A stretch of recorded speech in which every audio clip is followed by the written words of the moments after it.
saya Anjani Setia Ayuwardani bersama rekan-rekan saya Kiki Nuraini dan Nadia Oktasari. Dalam video kali ini, kami akan menjelaskan tentang mengembangkan perangkat pembelajaran akidah akhlak.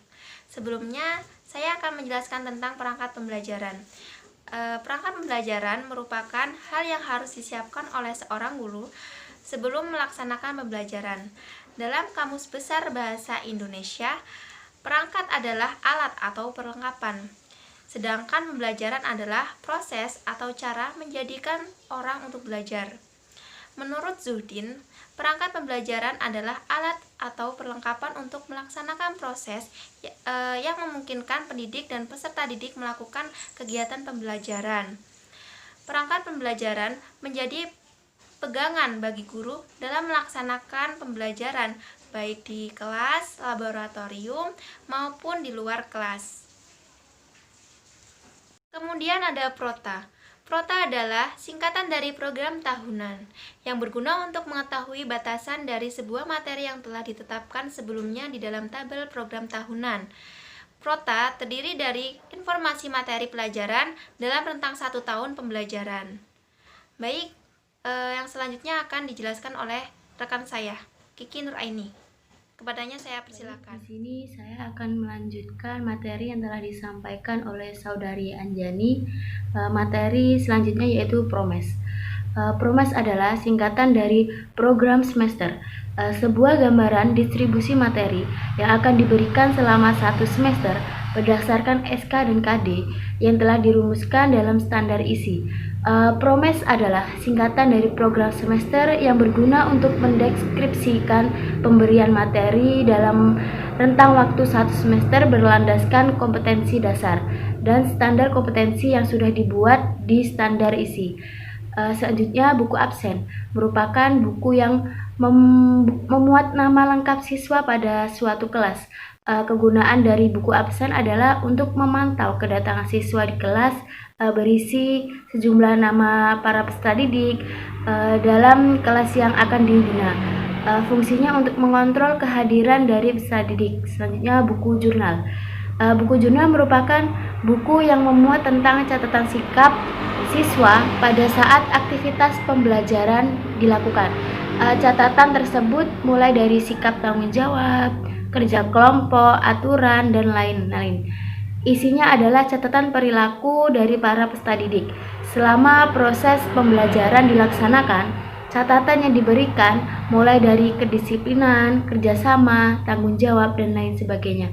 Mungkin itu saja yang dapat saya sampaikan. Materi selanjutnya yang akan disampaikan oleh Saudari Nadia. Kepadanya saya persilakan.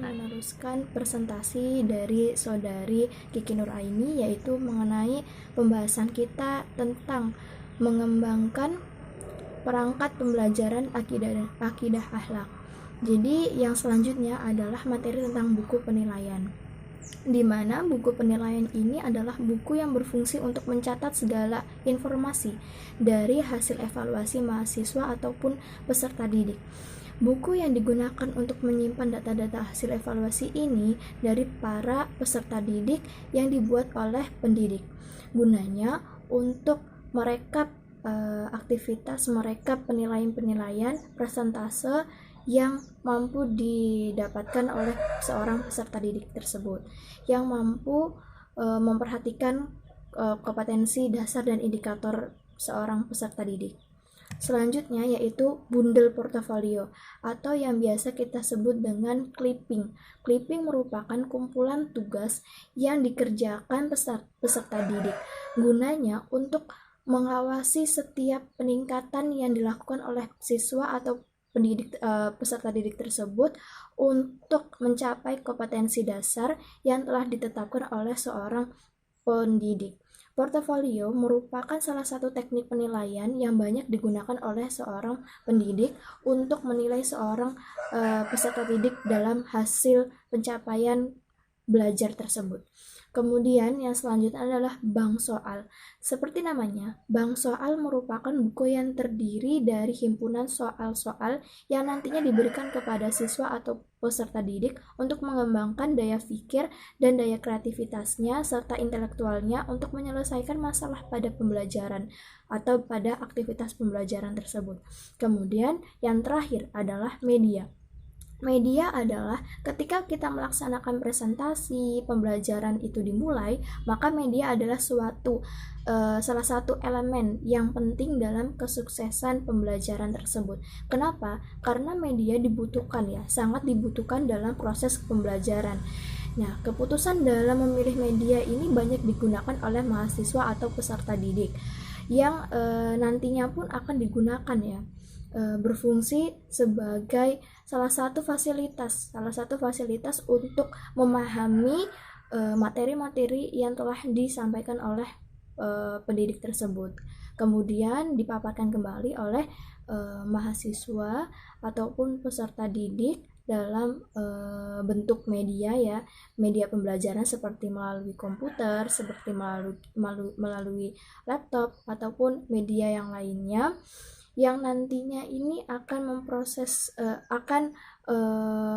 menjadikan proses belajar mengajar itu menjadi efektif gitu. Baiklah, ini yang dapat saya sampaikan. Kurang lebihnya saya mohon maaf. Saya akhiri. Wassalamualaikum warahmatullahi wabarakatuh. Mahasiswa ataupun peserta didik dalam bentuk media ya, media pembelajaran seperti melalui komputer, seperti melalui laptop ataupun media yang lainnya, yang nantinya ini akan menjadikan proses belajar mengajar itu menjadi efektif gitu.